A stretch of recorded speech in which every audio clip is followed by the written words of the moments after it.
நாள் கழிச்சு தீர்த்த யாத்திரையில இந்த கோகர்ணன் இந்த ஊர் வாசிகளை பார்த்தான். இந்த துங்கபத்ரா நதிக்கரை கிராமம் எதுவும் அந்த ஊர் மனுஷால பார்த்ததுமே எங்க ஆத்துல எல்லாரும் சௌக்கியமா, என் தம்பி திருந்தினான, சாதம் போட்டாலே எங்க அம்மா துந்துலி நன்னா இருக்காளான்னு ஒரு அபிமானம் இந்த கோகர்ணன் கேட்டதுமே அதையும் கேட்கிறேன்னு ஊர்க்காரா நடந்த கதையை சொல்ல, கயா க்ஷேத்திரத்துல இந்த பேச்சு நடந்ததுனால அவளுக்கு கயா ஸ்ராத்தம் பண்ணுவோம். கயா ஸ்ராத்தம் மாத்திரம் என்ன விசேஷம்னா, நம்ம ஆத்துல ஸ்ராத்தம் பண்ணா 3 தலைமுறை நம்ம பெரியவாள் கொண்டு தான் பண்ண முடியும்.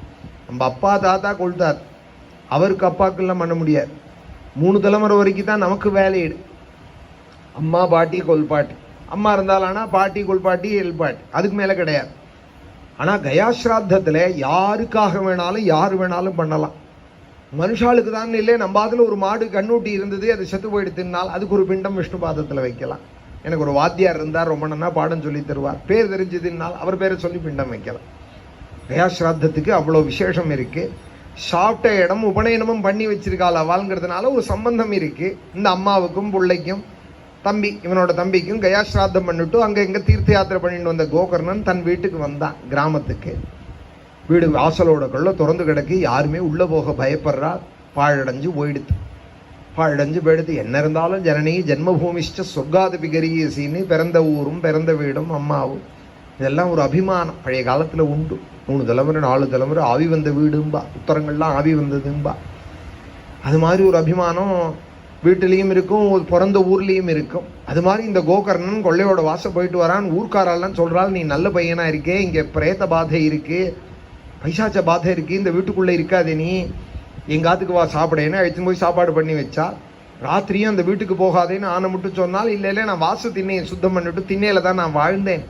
ஒரு அபிமானம் கொஞ்ச நான் இருந்ததுனால அந்த திண்ணையிலேயே படுத்துக்கிறேன்னு. அப்புறம் இஷ்டம்னுட்டு போயிட்டால் ஊர்க்காரா. துண்டை தட்டிவிட்டு திண்ணையில படுத்துட்டார். துண்டை விரிச்சுண்டு கண்ணை மூடினா தூங்க முடியல, ஏதோ தொந்தரவு பண்றது. ஒரு தடவை கண்ணை மூடுறார், சிங்கம் மாதிரி கத்துற.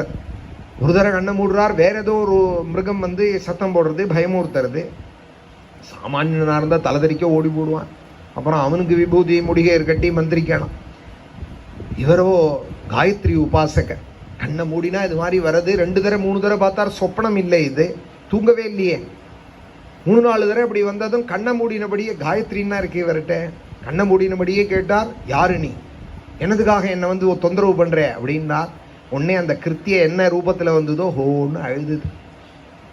கரெக்டின உடனே அழ ஆரம்பிச்சுடுதோ. ஏன் அழற, யார் நீ அப்படின்னதுமே, உன் தம்பி துந்துக்காரி தான், நான் அம்மாவை கொண்டு கணத்துல போட்டேன், என்னையும் கொண்டுட்டு போயிட்டால், எனக்கு கதியே இல்லை, நான் கரையேறதுக்கு உபாயம் சொல்லு, என்னை எப்படியானு காப்பாத்து, பசிதாகம் தாங்கல. சரீரம் இருந்துதானா பசிதாகத்தையாவது நிவர்த்தி பண்ணிக்கலாம். பசிதாகங்கிறது பிராணனோட தர்மம். அது சரீரம் இருந்தால் தான் பண்ணிக்க முடியும். கை இருந்தால் தானே எடுத்து வாயில் போட்டுக்க முடியும், வாயின்னு ஒன்று இருந்தால் தானே போட முடியும், அப்போ தானே பிராணாகுதி கொடுக்க முடியும். பிராணன் மாத்திரம் இருந்தால் யாராவது பண்ணினாதான் அதுக்கு உபாயம் செய்ய முடியும்.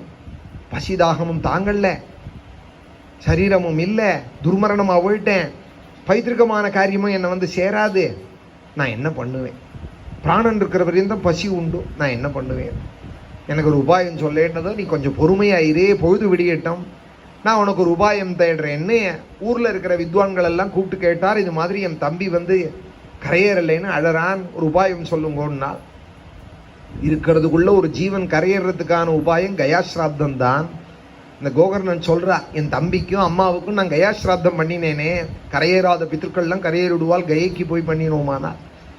நான் கயாஸ்ராத்தம் பண்ணினா கரையேறாத வாளே கிடையாது, நான் கயாஸ்ராத்தம் பண்ணி இவன் கரையேறலைன்னு அழறானே, நான் என்ன பண்ணுவேன்?